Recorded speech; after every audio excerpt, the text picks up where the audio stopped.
ಹರೇ ಶ್ರೀನಿವಾಸ. ನಮಸ್ಕಾರ ಬಂಧುಗಳೇ.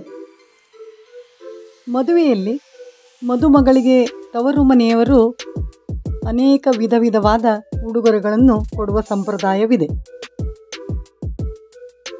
ಹೊಸದಾಗಿ ಮದುವೆಯಾದ ವಧುವರರಿಗೆ, ಅಂದರೆ ಹೊಸ ದಂಪತಿಗಳಿಗೆ ಹೊಸ ಸಂಸಾರ ಪ್ರಾರಂಭಿಸುವುದಕ್ಕಾಗಿ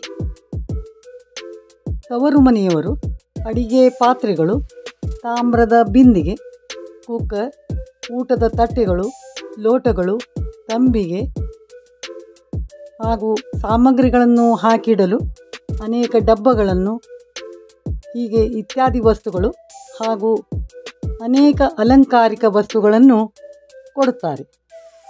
ಈ ಎಲ್ಲ ವಸ್ತುಗಳನ್ನು ಮದುವೆಯ ಹಿಂದಿನ ದಿನ ಮದುವೆ ನಡೆಯುವ ಛತ್ರದಲ್ಲಿ ಒಂದು ಕಡೆ ಚೆನ್ನಾಗಿ ಜೋಡಿಸಿ ಅಲಂಕಾರಿಕ ವಸ್ತುಗಳೊಂದಿಗೆ ಇಟ್ಟು ಸುಂದರವಾಗಿ ಅಲಂಕರಿಸಿ ಎಲ್ಲ ಜನರ ಪ್ರದರ್ಶನಕ್ಕಾಗಿ ಇಡುತ್ತಾರೆ.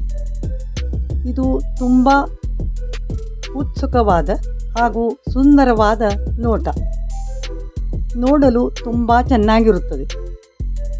ಮದುವೆಗೆ ಬಂದ ಜನರೆಲ್ಲ ತುಂಬ ಉತ್ಸಾಹದಿಂದ ಈ ಪ್ರದರ್ಶನವನ್ನು ನೋಡಿ ಸಂತೋಷ ಪಡುತ್ತಾರೆ.